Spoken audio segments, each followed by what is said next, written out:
Good evening. Now at 6. It's been a busy weather week, and we are in store, as Melissa said, another temperature plunge. For some, it's the cold air, and for others, it's the snow you need to prepare for. We've got Chief Meteorologist Melissa Fry tracking all this for us tonight. Not the show to prepare for. The snow. Yeah, a lot going on. It's snow to prepare for. One extreme to the other, and where Alaskans were used to big winter impacts this time of year, but we're seeing some that are unseasonable and some that are new so far this season. Let's get right to those. Again, impacts. We do have first alert weather day for Fairbanks on Friday and for Southeast on Monday. Starting in the interior, temperatures dropping in many areas more than 50 degrees over the next several days. You want to be prepared for the coldest air of the season and some of the coldest air that the interior has seen in December in close to 10 years. Now for Southeast, heavy snow, heavy rain first moving in, and that will become heavy snow. But for South Central, we're already seeing some of that light snow tonight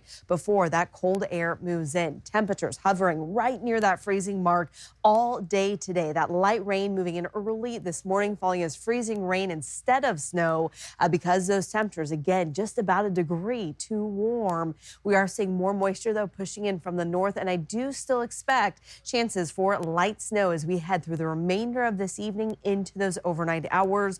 All the while, we still have colder air moving in. So winter weather advisories in effect for Palmer, for Wasilla, and for the Anchorage Bowl, including Eagle River and Birchwood, for that chance for, again, additional light freezing rain. The roads are very slick out there tonight. Please be careful. We will still see chances for some light snow on top of that through early tomorrow morning. And looking ahead to the next impacts, new warnings already issued for the higher elevations of the Alaska Range and the interior. Blizzard warnings in effect for blowing snow as the wind increases tomorrow. And winter storm warnings now in effect for portions of Southeast as snow is on the way. Again, we're already seeing those temperatures dropping close to 30 degrees in Fairbanks, colder than it was this time last night. And we're going to see that cold air pushing south through the weekend. Overnight tonight, temperatures back below freezing for Anchorage. You can see that light snow moving through. Drier conditions for the second half of the day. And I'll have a closer look at that extended forecast here in just a few minutes. All right, seen a little bit. Thank you, Melissa. An 18-year-old man has been arrested after being linked to the killing of a 15-year-old at a Fairbanks party back in October. Alaska State Troopers and U.S. Marshals say they received a tip and found Darius Morgan at a Fairbanks home on Wednesday. He was arrested and booked into the Fairbanks Correctional Center. 2 people at the home were also arrested. They're accused of helping Morgan hide. Here's what Alaska State Troopers Communications Director Austin McDaniel had to say about this entire process. The Alaska State Troopers were pretty good about being able to make arrests fairly quickly, surgically, and in a timely manner. However, sometimes bad guys are able to get lucky. Darius had to get lucky every single day for multiple days, and we really had to get lucky once. Police had been looking for Morgan since October 25th. He had a $1 million arrest warrant.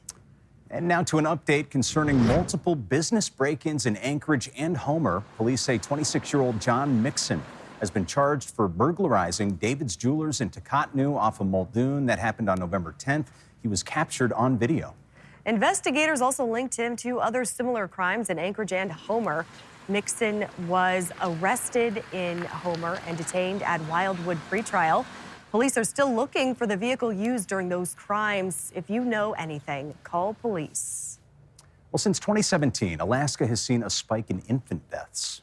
Georgina Fernandez tells us how safe sleeping practices can help reduce the occurrence of these types of deaths. Well, over the past decade, we have seen 533 infant deaths according to the state. Now, of these deaths, 268 were infants that died between 28 days old and a year. These are considered postneonatal deaths. And since 2017, the department says these deaths have significantly increased. Now, take a look at this graph. It shows you the cause of those deaths from 2015 to 2024, with sudden unexpected infant death being the cause for 51% of those babies dying in the state. The state now warning many sudden unexpected infant deaths can be prevented by creating a safe sleep environment by following the acronyms ABCs of safe sleep. Now, that stands for A, baby sleeps alone. B, baby sleeps on back, and C, baby sleeps in a crib, in addition to also having an unimpaired caregiver in the home. So, we see the increase of marijuana use since it's become legal, and that will impair a caregiver. Alcohol will impair a caregiver. Nicotine, so tobacco use, while it's consistently dropping, nicotine is a risk factor. Both secondhand smoke and nicotine used during pregnancy is a risk factor for sudden unexpected infant death. Now, when it comes to neonatal deaths, which includes babies in their first 28 days of life, we saw 265 deaths from 2015 to 2024. The main reason for these deaths were perinatal conditions. Those are health problems during pregnancy or postpartum that can impact the mother and baby. Georgina Fernandez, Alaska's news source. A fiscal cliff. That's how Senator Lisa Murkowski is describing the looming reality for 28,000 Alaskans who use the Affordable Care Act, also known as Obamacare, if Congress fails to extend tax credits by the end of this year. Yeah, and these expiring subsidies help pay for part of the health care coverage about 4% of Alaskans receive. It was a key issue during the government shutdown, which ended last month. Senators Murkowski and Dan Sullivan both say they want a subsidy extension that, as Senate Minority Leader Chuck Schumer announced today, that the Senate will vote to extend the subsidies for 3 years. In a statement to Alaska's news source, Murkowski agreed with Senate Majority Leader John Thune, who said that the bill may not have the votes to pass.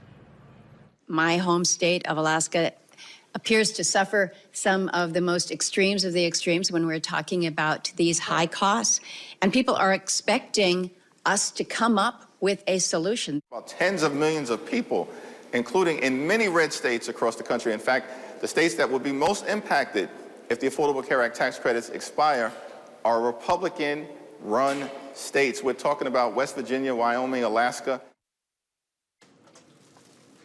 Research organization, the Kaiser Family Foundation, says Alaska would have one of the nation's highest premium increases. Representative Nick Begich has not responded yet to our request for comment. Well, a big day to Alaska volleyball teams. They've traded the ice and snow for a red-hot matchup in sunny San Diego. You got the University of Alaska Anchorage, yes, taking on the University of Alaska Fairbanks, and they are taken to the court. It's round one of the NCAA Division II Women's Volleyball West Regional Tournament. And while many fans from up here can't be down there, people here are showing their support with some watch parties. Oh, yeah. And we got Alex Bangle. He's standing by in Fairbanks, a big party there. And we're going to start with Sports Director Jordan Rodenberger hanging out in Anchortown. Jordan. Yeah, guys, the party has officially started for this All-Alaska Showdown taking place on the national stage with big-time implications. I'm here at Buffalo Wild Wings on C Street, and as you can see, a lot of the Seawolf faithful have piled through. I see some alumni and some former UAA volleyball players actually as well in the house, as this one is set to begin at 6 o'clock, but it is a national tournament and scheduling can be a little bit off. Right now we have CSUSB taking on Point Loma right now in the 5th set. So after that game, the two teams will warm up, and then we'll get onto this really matchup of the century, some might call it. It's one of the biggest between UAA and UAF across any sport. National implications on the line of this NCAA tournament. I'm here at Buffalo Wild Wings. The fans are going to get ready to cheer on the Seawolves here, but I know that Nanook Nation has got their own party going on in Fairbanks. Let's check in with Alex Bangle. Alex, what's going on in Fairbanks? There you go. Thank you, Jordan. Jordan. Thanks so much. Alex Bangle there in Fairbanks. For the other side of this. Blue and gold are the colors of the night here in Fairbanks at Lat 65 Brewery, where Nanook fans finally have a chance to cheer on their team at a national level. This is an important night, and right now we're here with self-professed superfan Andrew. So this is an interesting night because we're going in as the underdogs. However, we've notched up 2 victories against Anchorage so far this season. How do you feel about our chances? Well, I feel pretty good about our chances. I mean, both teams have really been solid throughout the year. I give UAA credit for what they've done. They've proved in the schedule that they've beaten who they've beaten, but I mean, UAF through Brian Scott and Megan Woods, the coaching staff, everybody in the sports department has trained these girls for this night, and it is what they came to do. We, as a program with the Alaska Nanooks, have wanted to get a good postseason run. And the postseason run is the fulfillment of what Coach Brian Scott has done for this program. So we as super fans are all cheering for the gals, and we just love our Nanooks. Thank you so much, Andrew, and best of luck tonight. Back to you. Thank you so much, Superfan Andrew. Alex, great reporting. You found the expert in the room. We appreciate you bringing that expertise to our show this evening. Thanks for listening.